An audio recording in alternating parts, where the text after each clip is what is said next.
ตอนนั้นค่อยเป็นนั่นตอนวิทย์ช่วงพระจันทร์วิทย์เอิ้นพระราชาทรงสร้างพระราชาทรงสร้าง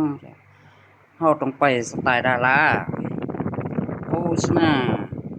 อันพวกที่ขายเครื่องขายของของจักของงานเ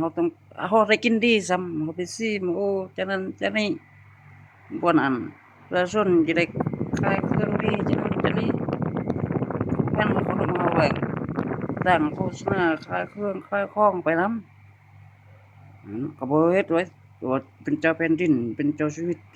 เขาจะเอิ้นว่าพระราชาลูกสร้างเป็นหยังอันนั้นต้องไปแบบดารา